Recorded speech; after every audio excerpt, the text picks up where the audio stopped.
بسم اللہ الرحمن الرحیم نحمدہ ونصلی ونسلم علی خاتم الانبیاء والمرسلین وعلی آلہ وصحبہ واہل بیتہ اجمعین اما بعد فاعوذ باللہ من الشیطان الرجیم بسم اللہ الرحمن الرحیم ولما فصلت العیر قال ابوہم انی لاجد ریح یوسف لولا ان تفندون قالوا تاللہ انک لفی ضلالک القدیم فلما ان جاء البشیر القاہ علی وجہہ فارتد بصیرا قال الم اقل لکم انی اعلم من اللہ ما لا تعلمون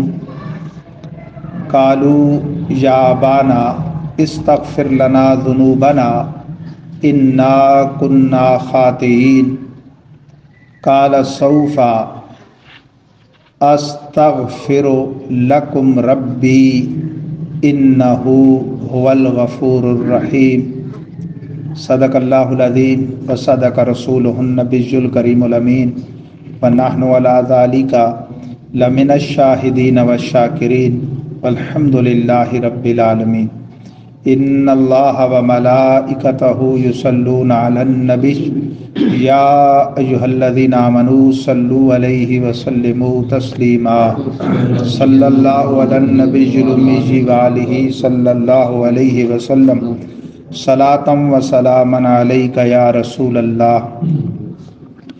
گرامی قدر حضرات، بحمد اللہ تعالی آج 20 رمضان المبارک 1445 سن ہجری سورہ یوسف کا یہ 16واں درس ہے۔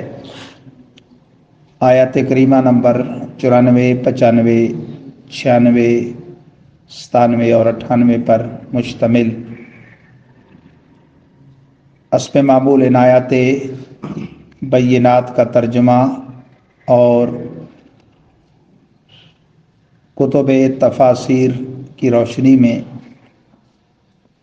ان کی تشریح و توضیح پیش کی جائے گی اور آثار و تبرکات کی جو برکات ہیں وہ ایک اس کا اہم ترین موضوع ہے، اس کا بیان ہوگا۔ اب جب قمیص یوسفی لے کر قافلہ جانب کنعان روانہ ہوا تو آپ کا وہ بھائی جو اس وقت وہ جھوٹی قمیص جس میں بکری کو ذبح کر کے انہوں نے خون مل کے جا کے یہ پیش کیا تھا کہ یہ قمیص یوسف ہے اور یہ بھیڑیے نے کھایا ہے اور یہ خون لگا ہے، اب وہ اس ازالے کے طور پر کہ یہ غم میں نے پہنچایا تھا، یہ کرتا بھی اب میں جا کر خوشی کی خبر دوں گا، وہ آگے آگے دوڑا چلا جا رہا تھا اور ابھی کوسوں میل دور تھا۔ بعض مفسرین نے لکھا جس طرح کوفہ اور بصرہ کا درمیانی فاصلہ ہے اتنا۔ فلما فصلت العیر، اور جب جدا ہوا قافلہ، یعنی ابھی شہر مصر سے جدا ہوا، کنعان سے تو ابھی کوسوں دور تھا۔ ادھر حضرت یعقوب اپنے بال بچوں میں یعنی جو پوتے پڑپوتے نواسے یہ لوگ تھے، کیونکہ بھائی تو سارے ان کے وہاں گئے ہوئے تھے حضرت یوسف کے، ان کے ساتھ بیٹھے تھے۔ قال ابوہم، تو ان کے باپ نے کہا، انی لاجد ریح یوسف لولا ان تفندون، البتہ ضرور میں پاتا ہوں بوئے یوسف اگر تم مجھے سٹھیایا ہوا نہ کہو۔ تو فندو، فندہ یفندو کا معنی کیا گیا ہے بہکا ہوا ہونا، سٹھیایا ہوا ہونا، زائل العقل ہو جانا، کہ اگر تم یہ نہ کہو کہ بڑھاپے سے میں سٹھیا گیا ہوں تو میں بوئے یوسف پاتا ہوں۔ قالو، یہ سارے کہنے لگے جو آپ کے آل اولاد تھے آپ سے، حضرت یوسف کا ذکر سنتے رہتے تھے، کہنے لگے تاللہ، قسم بخدا، انک لفی ضلالک القدیم، بے شک آپ تو اپنی پرانی وارفتگی میں، اسی بھول بھلیوں میں ہیں آپ، وارفتگی میں ہیں، اسی میں محبت کے اندر گم پڑے ہیں۔ کہاں اتنا زمانہ بیت گیا اور کہاں ان کا نام و نشان۔ یہ بات ان کی آپس میں ہوتی رہی، یہ مذاکرہ چلتا رہا۔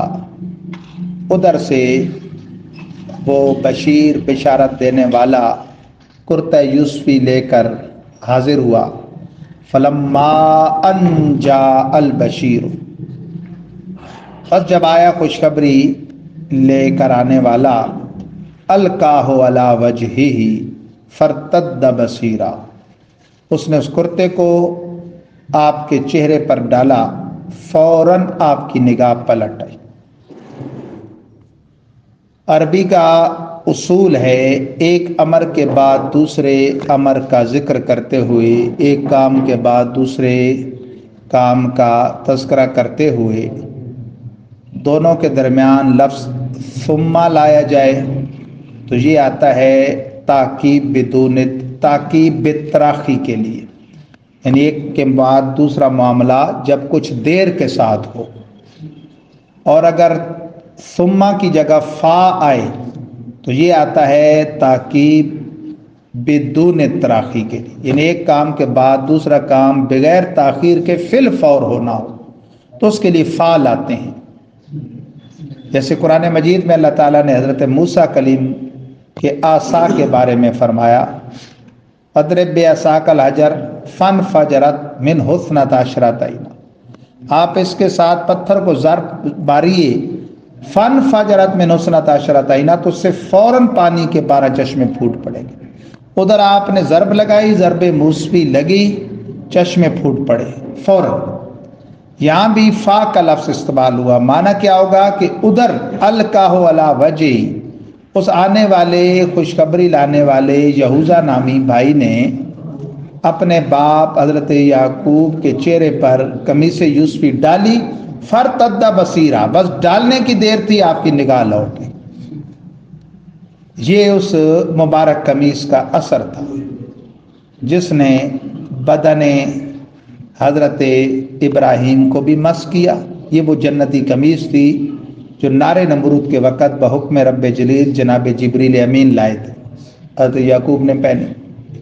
حضرت ابراہیم کے بعد حضرت اسحاق کو پہنچی، انہوں نے پھر ان سے حضرت یعقوب کو، ان سے جب بھائی لے جا رہے تھے پہلی دفعہ تو حضرت یوسف کے گلے میں انہوں نے چاندی کی ایک وہ نلکی سی تھی، اس کے اندر لپیٹ کے ڈالی، اور وہ ان کی جو بڑی قمیض تھی کرتا اس کے اندر ڈال دی تھی، وہ وہیں رہی۔ آج آپ نے نکال کے وہ پہلی دفعہ بھیجی تھی اپنے والد کے لیے، وہ ہر مرحلے میں کنویں سے لے کر تخت مصر پہنچنے تک وہ آپ کے لیے بطور تعویذ رہی، وہ آپ نے بھیجی۔ فوراً نگاہ لوٹ آئی، کالا، آپ نے کہا، الم اقل لکم، کیا میں نے نہ کہا تھا، انی عالم من اللہ ما لا تعلمون، اپنے رب کی جو شانیں میں جانتا ہوں وہ تم نہیں جانتے۔ کہتا تھا نا کہ یوسف ملے گا، تم جا کے اسے ڈھونڈو، اور اب میں کہتا تھا نا کہ بوئے یوسف میں پا رہا ہوں۔ یہ شان خدا بندی ہے۔ وہاں کنعان میں آپ کے پاس کنویں میں تھے، رب نے وہ خوشبو آپ پر زہر نہیں فرمائی، اور وہ صبر کے مراحل سے آپ کو گزارا، اور ابھی مصر سے قافلہ چلا اور وہ پہنچ۔ بعضوں نے لکھا ہے مفسرین نے کہ باد نسیم اور باد صبا میں سے باد صبا نے اجازت مانگی تھی کہ مجھے یہ اعزاز دیا جائے کہ میں اس کو ہوا کے دوش پہ، یعنی اپنے دوش پہ لے جاؤں اور یوسف علیہ السلام کی یہ بو پالیں حضرت یعقوب۔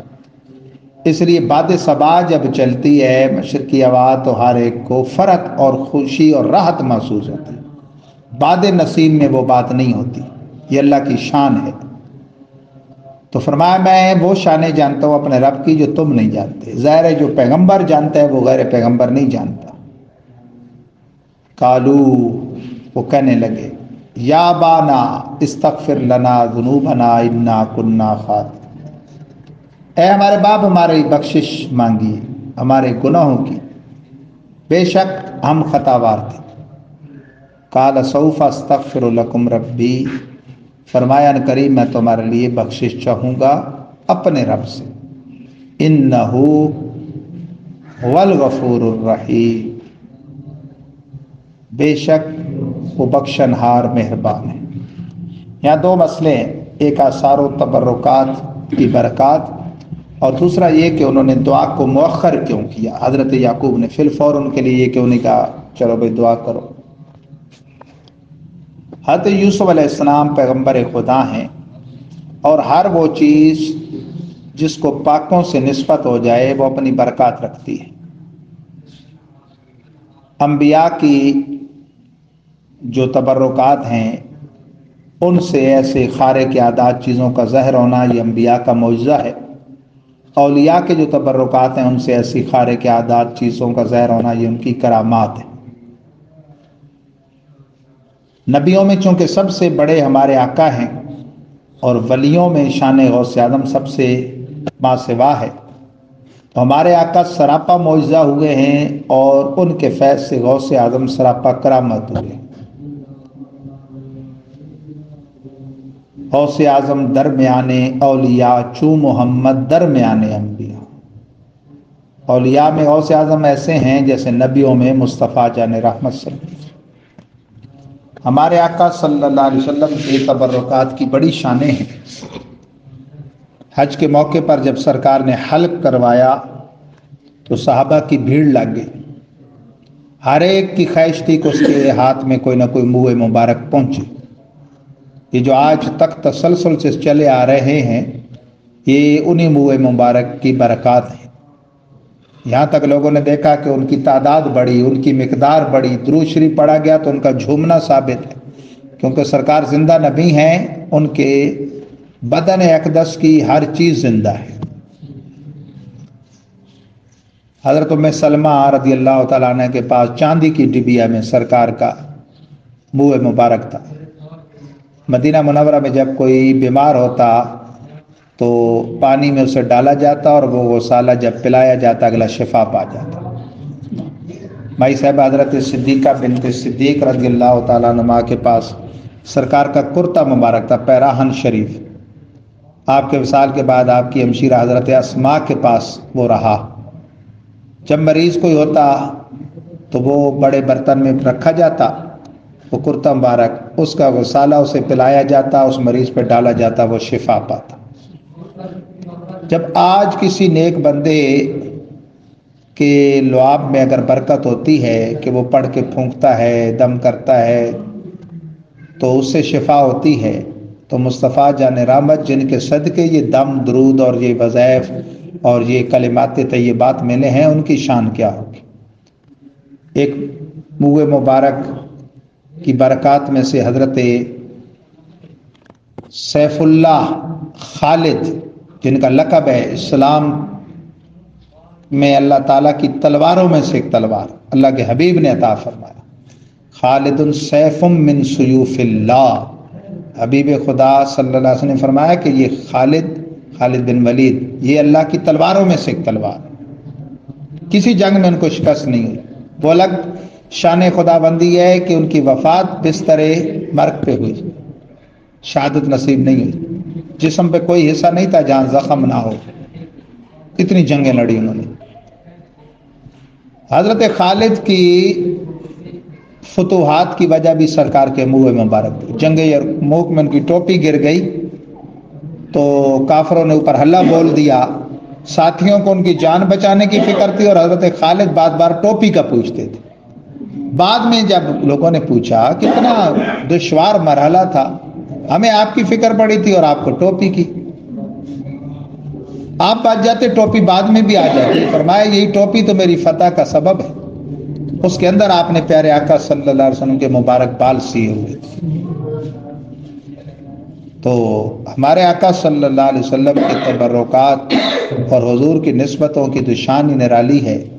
پستن ہنانا خشک لکڑی کا تنا کھجور کا، جس سے ممبر اقدس بننے سے پہلے ٹیک لگا کر سرکار خطبہ ارشاد فرماتے جب ممبر اقدس بنا اس پہ جلوہ گر ہوئے تو باقاعدہ رو پڑا، رونے کی صحابہ نے آوازیں سنی. پھر دو روایتیں ہیں، ایک روایت ہے سرکار نے اس کو جنت میں لگا دیا، جنتی درخت بن گیا، ایک ہے اس نے کہا حضور مجھے آپ کا قرب رہنا چاہیے، بھلے آپ ممبر پہ جلوہ فروز ہوں، آپ کو سہولت ہے، اسے کاٹ کے ممبر اقدس کے نیچے دفن کر دیا گیا۔ باقاعدہ اسے ایسے آواز آئی، صحابہ فرماتے ہیں جیسے ہرنی کہیں دائیں بائیں ہو جائے یا اس کا بچہ اسے گم ہو جائے تو ماں کے فراق میں جیسے وہ روتا ہے۔ حضرت خواجہ حسن بصری تو یہ حدیث بیان کر کے اکثر روتے تھے دھاڑے مار کے، اور فرماتے تھے کہ اے مسلمان، بے جان تنے کا فراق رسول میں رونا اس سے زیادہ مومن اس بات کا حق رکھتا ہے کہ وہ فراق رسول میں اور عشق رسول میں روئے۔ یعنی رونا صرف غم کا اور وہ تکلیف کا نہیں ہوتا، عشق کا رونا بھی ہوتا ہے، جیسے خوشی کا رونا بھی ہوتا ہے۔ تو عشق رسول میں رونا یہ بھی بڑی سعادت ہے، جیسے خوف خدا میں رونا اور عشق رسول۔ حدیث پاک میں اللہ تعالیٰ کو دو قطرے اور دو داغ بڑے پسند ہیں، ایک شہید کا قطرہ خون اور ایک خوف خدا میں رونے والے آنسو کا قطرہ، اور دو داغ بڑے پسند ہیں اللہ تعالیٰ کو، ایک کثرت سجدہ عبادت وغیرہ سے جو ماتھے وغیرہ پہ، بدن پہ، پاؤں پہ یا کہیں گھٹنوں پہ نشان پڑ جاتا ہے، اور دوسرا راہ خدا میں جو سفر کرے طلب علم کے لیے اور اس کے گرد و غبار کپڑوں پہ یا جہاد کے لیے نکلے تو گرد و غبار پڑے، یہ اللہ کو بڑا پسند ہے۔ تو ہمارے آقا صلی اللہ علیہ وآلہ وسلم کی نسبتیں جب اتنی بلند ہیں تو وہ گنبد خضرا جہاں سرکار قیامت تک کے لیے آرام فرمائے وہ کتنا بابرکت ہوگا۔ سعید بن مسیب تابعی جلیل کی مشکات شریف میں حدیث ہے کہ رب کے کرم سے، رب کی جانب سے 70,000 معصوم فرشتے صبح، 70,000 شام کو آتے ہیں۔ کام ایک ہے، اپنے پروں سے جو گرد ہوتی ہے قبر انور پہ اس کو جھاڑتے ہیں اور درود شریف پڑھتے ہیں، چلے جاتے ہیں۔ جو ایک بار آئے پھر قیامت تک نہیں آئیں گے، باقاعدہ یہ ڈیوٹی ہے ان کی قیامت تک۔ تو 70,000 اعلی حضرت کہتے ہیں 70,000 ہیں صبح، 70,000 شام، یوں بندگی یہ زلف و رخ آٹھوں پہر کی ہے، چھائے ہیں ملائکہ لگاتار ہے درود، بدلے ہیں پہرے بدلی میں بارش درر کی ہے۔ درر کہتے ہیں موتیوں کو، وہ درود شریف موتیوں کی طرح وہ بارش بدلی صرف ہو رہی ہے فرشتوں کی، باقی وہ لگا ہوا ہے۔ معصوموں آسی بھی ہیں کتنے چہیتے کہ صلاح عمر بھر کے، معصوموں کو ہے عمر میں ایک بار آنا نصیب، معصوموں کو ہے عمر میں ایک بار آنا نصیب، آسی بھی ہیں کتنے چہیتے کہ صلاح عمر بھر کی۔ امت کو قیامت تک عمر بھر جب جب اللہ توفیق دے حاضری کی اجازت ہے، اور معصوموں کو عمر میں ایک بار آنا نصیب۔ تو پھر اسی رحمتوں والے سائے میں جو اللہ کے حبیب کے پہلو میں سوئے ہیں ان کی کیا شان ہوگی۔ جامع ترمذی میں اللہ کے حبیب نے حضرت صدیق کا دائیں ہاتھ سے یا بائیں ہاتھ سے فاروق کے اعظم کا ہاتھ تھامے اور فرماتے ہیں ہا قضا نوبس یوم القیامہ، ہم قیامت کے روز بھی یوں ہی اٹھائے جائیں گے۔ یعنی سرکار پہلے سے جانتے تھے میرے ساتھ ہی آرام فرماؤں گے، اور حدیثوں سے ثابت ہے سب سے پہلے سرکار اپنی قبر اطہر سے باہر آئیں گے اور شیخین کریں گے۔ اعلیٰ حضرت کہتے ہیں محبوب عرش ہے، اس محبوب رب عرش ہے اس سبز قبہ میں پہلو میں جلوہ گاہ عتیق عمر کی۔ اور ماضی قریب کے ایک شاعر کہتے ہیں نام لینے سے بو بکر و عمر کے تو چڑھتا ہے، دیکھ تو صحیح وہ پہلو میں سلائے ہوئے۔ یہ ابھی ایران میں ایک مقابلہ ہوا نا، پاکستان کے ایک بچے نے قرات میں پہلا نمبر لیا عالمی مقابلے میں۔ جو لوگ جن کو شک ہے نا کہ ہم ویسے کہتے ہیں پہ نجدی اولیاء اور انبیاء سے بلکہ سرکار دو جہاں سے جلتے ہیں، اور یہ جو رافضی ہیں شیعہ یہ اہل بیت کے آڑ لے کے صحابہ سے بغض رکھتے ہیں، جن لوگوں کو شک ہے وہ دیکھیں کہ وہ پوری ٹیم بیٹھی ہوئی ہے بچوں کی، سب کے نام بمائے ان کے وطن کے نام لیتا ہے۔ اس بچے کا نام ہے ابو بکر، محمد ابو بکر۔ تو حضرت صدیق اکبر اور فاروق اعظم اور عثمان غنی سے چونکہ ان کو خاص جلن ہے، ویسے تو رافضی کسی صحابی کو بھی نہیں مانتے، استغفر اللہ، حضرت علی کے علاوہ 3 کے نام لیتے ہیں، حضرت مقداد، اسود اور ابو ذر، کہتے ہیں یہ 4 بندے باقی سارے مرتد ہو گئے تھے، استغفر اللہ، اسلام سے پھر گئے تھے۔ یہ واضح ان کی کتابوں میں بکواس لکھا ہے۔ لیکن شیخین کریمین پہ تو ان کے اور بھی بہت بہتان ہے نا، کہ وہ باغ فدق کا ڈرامہ انہوں نے رچایا اور حضرت علی کی خلافت چھیننے کا وغیرہ وغیرہ. حالانکہ دیکھا جائے تو یہ خود حضرت علی پہ الزام ہے کہ وہ شیر خدا تھے تو پھر قرآن بدلے ہوئے قرآن والوں کے پیچھے نمازیں کیوں پڑھتے رہے, ان کی خلافت کو کیوں ماننے رکھا, پھر خود کیوں اصلی قرآن نہیں لائے, پھر حضرات حسنین کریمین کیوں نہیں لائے, بات کیا ہے, اہل بیت آج تک کیوں نہیں لائے, امام مہدی لائے گے بیچ میں, یہ خود بھی نہیں لایا, استغفر اللہ. تو اس بچے کا جب نام لیتا ہے تو ابو بکر نہیں بولتا, نیٹ پہ بالکل گردش کر رہی ویڈیو آپ دیکھ لیں, اس کا نام لیتا ہے تو محمد کہہ کے چپ کر جاتا ہے, پاکستان کا نام لیتا ہے, ابو بکر نہیں لیتا. لیکن اللہ کی شان کہ وہی پہلے نمبر پہ آیا, اللہ نے بتا دیا کہ پہلا نمبر ابو بکر کا ہے, بلکہ ابو بکر کا معنی ہی پہلے نمبر والا ہے. بکر کہتے ہیں صبح کی پہلی کرن کو, اولیت کو, ہر اولیت والی شے کو بکر کہتے ہیں عربی میں, بکر اور بکر. ابو بکر کو اللہ تعالیٰ نے, بکر کو ان کے بیٹے کا نام نہیں ہے, چھوٹی عمر سے ان کی کنیت تھی ابو بکر, پہلے نمبر والا. اسلام لانے میں, جہاد میں, سفر میں, عذر میں, یار غار بننے میں, یار مزار بننے میں, حضور کے ساتھ اٹھنے میں, جنت جانے میں, سب میں وہ پہلے ہیں. تو وہ اس رحمتوں والے سائے میں, کتنی رحمتیں ان پہ برس رہی صبح و شام. تو بہرحال یہ بات تبرکات کی چلی, تو آثار اور تبرکات کی اپنی حیثیت ہے, اور پھر اس میں صرف مسلمانوں کے درمیان مشہوری ہی کافی ہوتی ہے. 14 صدیوں پہلے کی کوئی چیز اگر تبرک کے طور پہ چلی آ رہی تو اس پہ آج کے اس دور میں یعنی شہادت کہاں سے آپ ڈھونڈیں گے. حضرت مفتی احمد یار خان نعیمی نے لکھا کہ میں کاٹھیا وار کی ایک مسجد میں رات کو گیا, عید میلاد کی رات, خطاب کر, تو وہاں منہ مبارک کی زیارت کرائی جا رہی تھی, مسلمان زیارت کر رہے تھے. ایک آدمی منہ بسورے کھڑا تھا, میں نے پوچھا بھائی کیا ہوا بھائی, لوگ بڑے خوش ہیں, میلاد کی رات ہے, آپ کہتے جی کیا ثبوت ہے ان کے پاس کہ یہ رسول پاک جی. کہتے میں نے نام پوچھا, اس نے کہا جی عبداللہ, باپ کا نام عبد الرحمن. میں نے کہا جناب کے پاس کیا ثبوت ہے کہ جناب عبد الرحمن ہی کے بیٹے ہیں. وہ بڑا غصے سے کہتا ہے جی مولوی صاحب کیسی بات کرتا, لوگ کہتے ہیں اتنے مسلمان کہتے ہیں. کہا اتنے مسلمانوں کے اس بات پر آپ کو یقین آ گیا کہ آپ عبد الرحمن ہی کے بیٹے ہیں, تو یہ اتنے مسلمانوں کی اس بات پہ بھی یقین کر لیں کہ یہ رسول پاک کے منہ مبارک. تو تبرکات میں محض اتنی خبر مشہور ہونا, خبر متواتر ہونا, علماء نے لکھا ہے یہ بھی کافی ہے.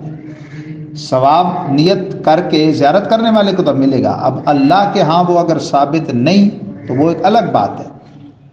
تو بہرحال تبرکات مقدسہ کی جس ہستی کی طرف نسبت ہے اس ہستی کی عظمت کے پیش نظر احترام کرنا چاہیے. تو بہرحال جب یہ معاملہ کھل گیا تو کہنے لگے اے بابا جان ہمارے لیے بخشش کیجیے, ہم خطا کار ہیں. کہا میں ان قریب بخشش کی دعا کروں گا, وہ پالنہار مہربان. مفسرین نے لکھا ہے کہ شب جمعہ کا انہوں نے انتظار کیا اور اس رات دعا کی, اللہ تعالیٰ نے ان کو بخش دیا, بلند مرتبے بھی عطا کی.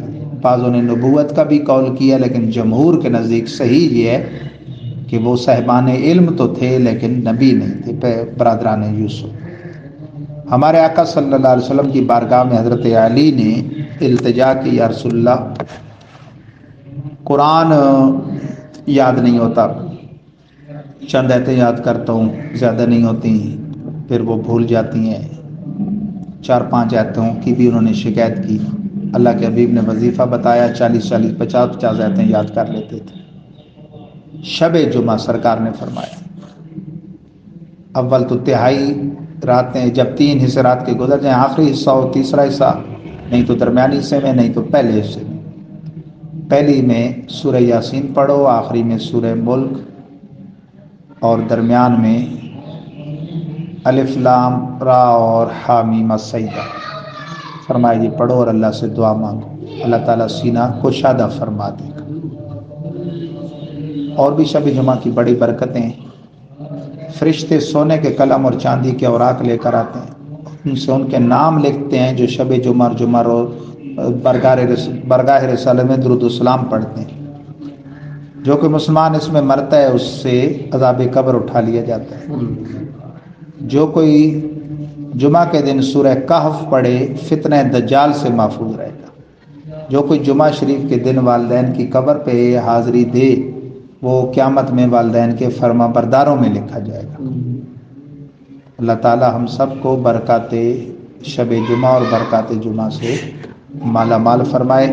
وآخر دعوانا الحمدللہ نحمدہ ونصلی ونسلم علی خاتم الانبیاء والمرسلین وعلی آلہ وصحبہ اجمعین۔ ربنا آتنا فی الدنیا حسنہ وفی الآخرۃ حسنہ وقنا عذاب النار۔ صلی اللہ تعالی علی خیر خلقہ سیدنا و مولانا محمد وعلی آلہ وصحبہ اجمعین برحمتک یا ارحم الراحمین۔ لا الہ الا اللہ محمد الرسول اللہ۔